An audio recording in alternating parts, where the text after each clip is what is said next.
This is Catherine Isabel, and you're listening to the Knife Party podcast. I hope you enjoy it, because I don't. Groovy. Hello, everyone. Zach Evergreen here with the Knife Party podcast, here with another top 10 list. We haven't done one in a while, and I'm here joined with Jeff the Tech that makes the show all possible. And sorry. It's okay. He helped me curate this list, so we're actually going to go down, and this is a very interesting list. We're doing the top 10 retirement-worthy performances, meaning actors who should have retired after said movie. Role. Yeah. Now, this all started with an idea I had after watching The Crow with David Benson. He's never seen it. And I was like, dude, you've never seen this movie? You got to watch it. And that was 18 years ago. And finally, he was over at my house, and I'm like, okay, you have a choice. You can watch Starship Troopers, which he's also never seen, or The Crow. I can't believe it. I know, me neither. So we actually sat down with some barbecue and some brew, and we actually watched it. And then it got me thinking, if Brandon Lee were to survive the horrible accident that happened during the filming of this movie, would he went on to make better movies? And my thought was no. So that's what started the list. So number 10, Brandon Lee in The Crow. And it's nothing against Brandon Lee. Stopped there. It's nothing. Had he survived, he should have stopped there. Exactly. I don't think Hollywood would have known what to do with him. And I think maybe Alex Proyas would have used him in future films such as Dark City or, other things. But I really don't think that. I think he hit his peak. And, I mean, synonymous with Halloween costumes, goth music, great soundtracks in the 90s. I mean, he'll forever be remembered. I don't even think he could have shooken that role off his shoulders. No. I think he would have been typecasted. Remembered forever. Yeah. So, anyway, that's our number 10. Going into number 9, and this is not like as big of a name, but it kind of is because Marvel movies are all the rage, and they have been for the past 12 years. 22 years. 22? The last 22 years. But not as big as they... So, like, the first X-Men movie was, 1999? So we can go 26 years. Marvel movies in theaters have been 26 years. I'm just saying they're not been as, like, the big boom. Yeah. I'd say the past, 12 years or so. So, Hugh Jackman was a thespian. He was... Whoa. No, that's what you sing on stage. Oh. Yeah, yes. He was also in, Les Miserables and all this other stuff, and he's, a big theater kid. Prestige. However, Prestige. He's always going to be remembered as Wolverine, and I think after the movie Logan is when he should have, hung up the claws, if you will. Because Logan was such a damn good movie. It was deep for a Marvel movie. And it was very much, it had, elements of T to it, and it was way more graphic, and I think it was the first rated R movie that Marvel? For Marvel, Yeah, I think so. I think so. I don't know. I know that Deadpool came out around the same time, but anyway, this Deadpool is so tongue-in-cheek where this movie's actually dead serious and grim. Yeah. And I think after this, especially the ending of the movie is so good, he should have just said, I'm done. And he said, I'm done with the character. Of course, when it happens when someone gives you a boatload of money, I'm done kind of removes from your vocabulary. So I'm going to put him at number 9. Coming in at number 8, though. Now, this one... he might as well have retired. And that's Tim Robbins from Shawshank Redemption. Yeah, I'm not going to say he did a whole lot of great movies over his whole career. I mean, when he started off with Howard the Duck. Which it's a great movie for a kid. It's got duck tits in it, too. Yeah, he does. Howard the Duck is a weird fucking 80s movie. Tim Robbins... It's a great movie, though. Didn't really do much else after that. I mean... the Shawshank Redemption. Shawshank Redemption is... he really can act, and you really believe the Andy Dufresne character from start to finish, and I love his change and the aging that and I'll tell you, I went to the Alcatraz tourist thing, and I thought of Andy Dufresne when I was there. See, that's how good he is. Exactly. Now, there's other great actors in here, too. Of course, there's Morgan Freeman, there's Clancy Brown, even Death from the Bill and Ted's Bogus Journey is in this movie. There's even a guy who plays a lot of Star Trek roles in that movie. The blonde guy who was the guy who held the knife to his neck. That's what I'm talking about. That's the guy who played Death in Bogus Journey. Oh. He's also in Demon Knight. Never saw it. Anyway, Bill and Ted's Bogus Journey? Never saw it. Wow. Okay, moving on. Anyway, but also Clancy Brown's in this, but he's great. And we just talked about Starship Troopers. However, Tim Robbins hasn't done anything of substance, so See, you should have retired, bowed out. Now, it is sad that you got snubbed for the actor for Forrest Gump. That really does suck. Anyway, this one's a little weird because after Tim Robbins, we're going number 7, which is, yes, this one is definitely weird. But noteworthy. Edward Norton, American History X. Oh, yeah. Such a great performance. Dude. And a lot of people think that's I've seen it once, I'll never see it again. I've studied this film. For most people, it's a difficult movie to watch, but it's important that you do watch it. It's a great movie. It is. It's a great social commentary. Even today, actually watch it today, and it really holds up more than it did when it came out.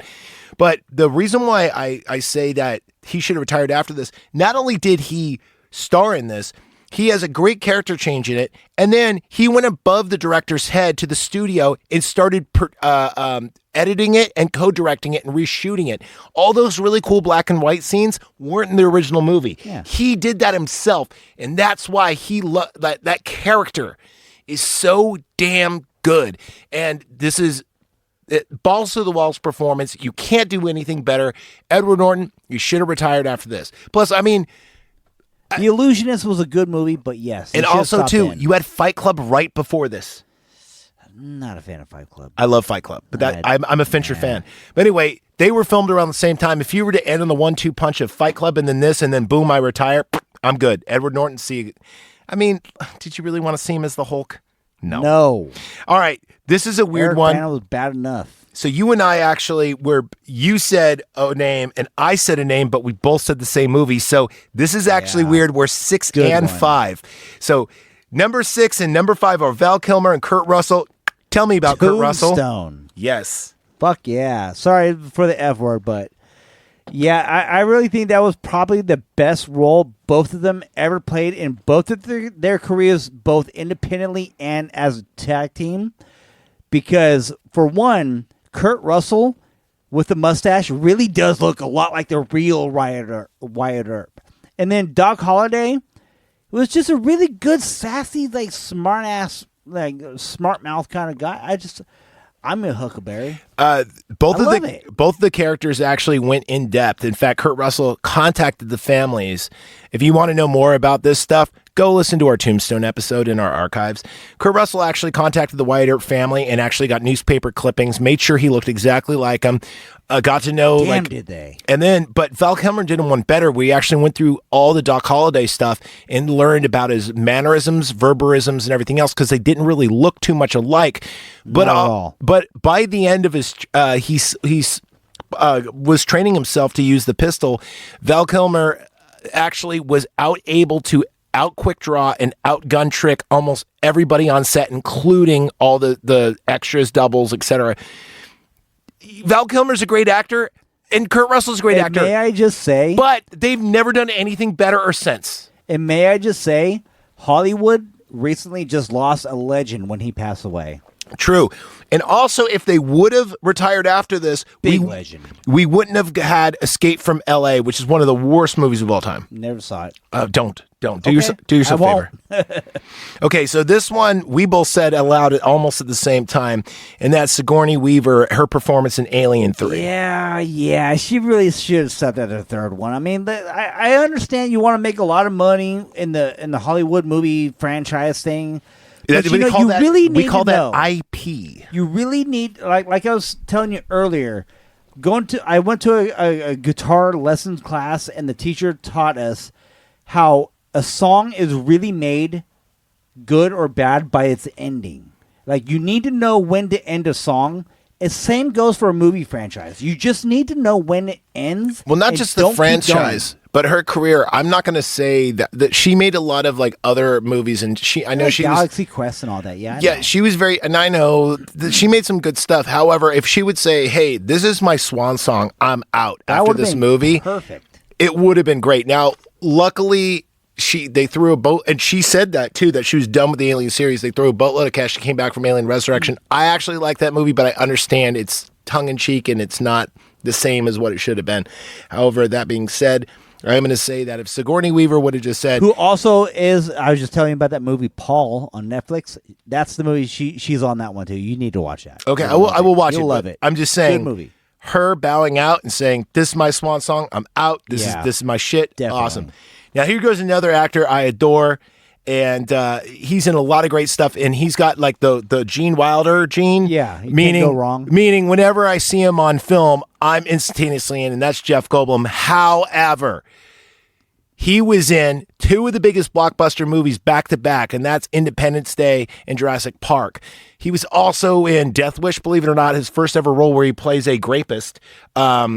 And Charles Bronson or whatever hunts him down. Yeah, I know. Crazy, right? Right. And he's also in The Fly, which is probably the first best body horror movie if you don't count The Thing. But Great movie, by great the way. movie. But anyway, I was going to say, like, after ID4, Independence Day, Should stop. he should have stopped. He should have stopped because he would have had the greatest legacy with no bombs, no... Yeah, and Jurassic Park 2 was a okay Because movie. he's in it. It was only an okay movie. Yes, because he was in it. Had he not been in it, never would have paid attention The only to good it. thing about Jurassic Park 2 is the end. Even when Julianne Moore being in it was not enough. When you see the T-Rex messing up the suburbs, that's a lot of fun. But besides that, enough. you're It's not watching enough. you're watching it for Jeff Goldblum. Yeah, it's just not enough. Julianne Moore back then was just not enough.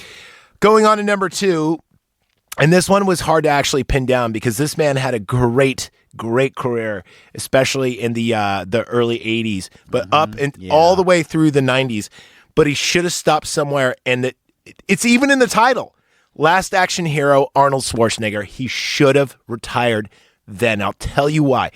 Because, dude, you had Predator, Running Man, Terminator. Terminator 2. Total Recall. Total Recall. And we were going to say Terminator 2, but then I'm like, Last Action Hero actually is a self-aware movie about you should retire, dude. Yeah. Because it's about like... And I will admit, like I talked to you before, I love that movie End of Days. That was like the latest movie in his career that I like.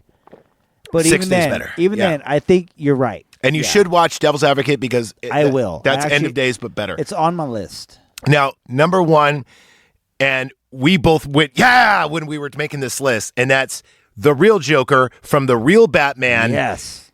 Jack Nicholson should have retired after Joker. After With Joker. Batman 1. Batman, not Batman 1, Batman. I call it Batman 1. It's not the Batman, it's Batman 1989, Tim Burton, of course, Michael Keaton. Yeah.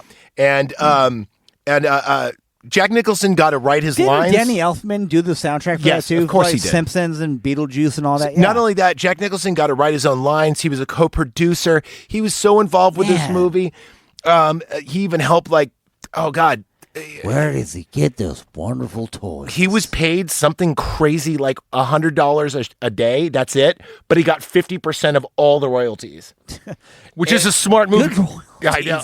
He made I more. love that movie. And also, too, like you had Jack Nicholson. He's kind of reprising his role from The Shining, but different. I mean, even with what was it? Kim Basinger was the blonde girl in the movie. That it was Nicole Kidman was the one in the next one. I'm going to take it Kim a step. Basinger, right? Yeah. Yeah, I'm going to take it a step further, though. I think the whole Batman series should have ended after this. Right there. Yeah. It Now, should have. it could have rekindled during the Christopher Nolan, and I'm not saying I don't like Batman Returns, but the Batman Forevers and the Batman Tomorrow and the Batman George Yesterdays. Clooney, Val Oh, Kilmer God. is a great actor, but he should never have been Batman. Did you know that Never. Okay, we're getting on a tangent. Val Kilmer actually said that there's a cut with more of him in it and less of the other crap, and it was a lot better, but that's another subject for another time. I don't care because like Val Kilmer, as great of an actor as he was not Bruce Wayne. No, he wasn't. He was not Bruce Wayne, and I'm sorry. Like as much as I love Michael Keaton as Batman, he was not a good Bruce Wayne.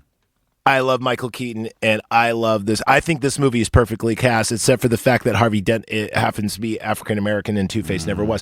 But that's another thing, because later on he becomes Tommy Lee Jones. So that's why if you were to erase it there, Another great perfect actor. casting. Another great perfect actor. casting if you were to cut it right there, because you're like, wait a minute.